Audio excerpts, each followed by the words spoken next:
We are here with also Tayari Casel. We are so happy to have you back again this year. It is absolutely magnificent. I'm so happy to be here again. I told him last year just how wonderful it was going to be. Then now it's even better. Now, look, I'm standing here between these two beautiful women. It's already better. You can see that. You're presenting a seminar, I believe, are you? Yes, indeed. So what can we expect from that? Well, I'm hoping that the people bring their staffs, because I'm going to be doing a bow staff. I'm going to teach a fighting thing.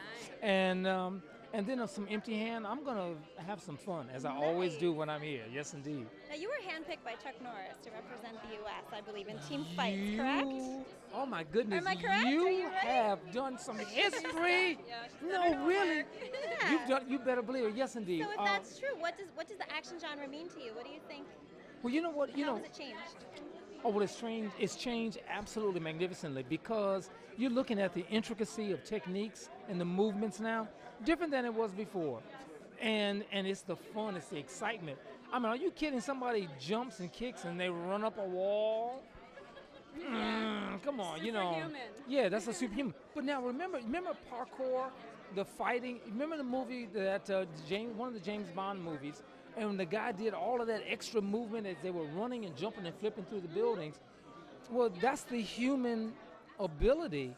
And so everybody is now doing it just like with the extra wires and stuff. It's just wonderful to see the talent. Yeah, that you bring that up. Yeah, because your fights and forms don't really have that much extraneous equipment, right? No, but I still can levitate. Of course you can. I can still. Oh, yes, I can. So, but it's just wonderful to see just how well it's grown and what's going on with it now. So I'm just so happy to be here, because I know that this particular event, the Urban Action Showcase, let me say that again. The Urban Action Showcase and Expo is the event to be in for many years. Many years to come, and we hope to see you many years to come. I'm going to be here, and if I get a chance to stand with you all again, I'm on like a mug. Thank you so much for spending time with us, and enjoy your evening. Thank you, ma'am. I look forward to seeing you all again soon. Thank you. Take care. God bless you. Peace and blessings. We're here with Kirk. How does it feel? 30 years, Last Dragon. How does that feel?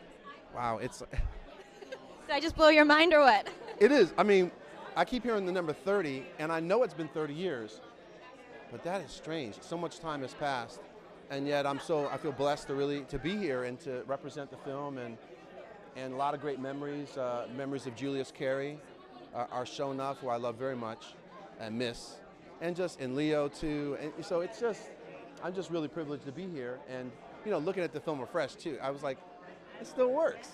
It still works. Yeah, it really is timeless. It is really timeless, and it is a cult classic. What is it about this film? Please tell us what do you think it is about this film? In 3 words or less. No, some of it's in the writing, and some of it's in the directing. Michael Schultz directed it. He comes off the stage of Negro Ensemble Company, a very skilled director. So he got great performances from Faith Prince, from Timok, from everybody. He just knew how to talk to actors. That's one thing. Louis Vanosta wrote the script, and it's just a beautiful. When I first read it, I was laughing out loud. I was like, "You can't shoot this. You can't shoot this, can you?" And then we shot it. I was like, "Who's the baddest? Show enough. Who's the meanest?" I said, "Oh wow." So we're going to pull this off. So it's a combination of many things. There is a certain magic to the film, and it was so many elements that finally came together to give it that savoir-faire. Really, it's really a beautiful film. And will there be another? They're talking. Dun dun dun. I'm gonna just tell you right now. Put you on the spot. Hey man, I gotta make this. Crunch lives. Crunch lives. He's coming back. Crunch is gonna be running something. I don't know, because he didn't kill me. I got beat up by Ernie Reyes Jr. Now, I know he was little, but he was really tough, and he had help from Glenn Eaton's character. So, Johnny. So, I'm not dead. I might be a little broken up, but I'm hoping to make a comeback. We have the reunion here this weekend, so hook it up. You never know. Put a good word in for a brother. All right. We definitely will. Thank you so much. My pleasure. My pleasure. I am here with Rick Meyers. I'm so excited to talk to you. This is your first Urban Action Showcase Expo, correct? That's true, yes. I was brought on after last year because we wanted to let the world know more about it. Not enough people knew about it last year. I think a lot of people know this year, huh? Thanks to me and other great workers. Yes. Now, you've been a consultant for Nickelodeon. You've worked on the Kung Fu Panda DreamWorks, films. yeah. Yeah. What does that mean? What does the action genre mean to you, and what does that translate to cartoon work? Well, cartoons, if you saw Big Hero 6 recently, if you saw Kung Fu Panda, cartoons are no different than live action. You still have to direct the actors. And the Boston Globe called me America's leading expert on Asian action films. So I was saved. My life was literally saved by James Bond back in the 60s. And I became a fanatic about action movies ever since. And I worked in comic books at Marvel Comics, Image Comics, DC Comics, and I once was in an office of a friend, and I said, why don't they do serious superhero television and movies? Because back in that day, they didn't do it. And he said, follow me, and he showed me my first samurai movie and my first Jackie Chan Kung Fu movie, and I went, wow! And by then, I had already written a book on science fiction films and on fantasy films and on television detectives. So I went to my publishers and I said, I want to do a book on martial art movies. And they went, here's some money, go do it. And thus it was born, huh? And I was the first. And I put out a new documentary, Films of Fury, the Kung Fu movie, available on Netflix, available at Walmart, available everywhere. And also my new book that ties in with it, Films of Fury, the Kung Fu movie book. Now, how about CGI? Talk to me about CGI. What does that mean for the action genre? Well, the problem with CGI and the problem with wires, we have what is called wire fu, is that it robs Kung Fu of the two most important things it needs, which is gravity and balance. You know, it's kind of like if you put Fred Astaire or Gene Kelly or any of the great dancers with CGI and wires, it would ruin what they were doing. And you would just go, oh, that's fake. So what we like is stuff like The Raid 2 and John Wick, where it's all done real, because then it's exciting.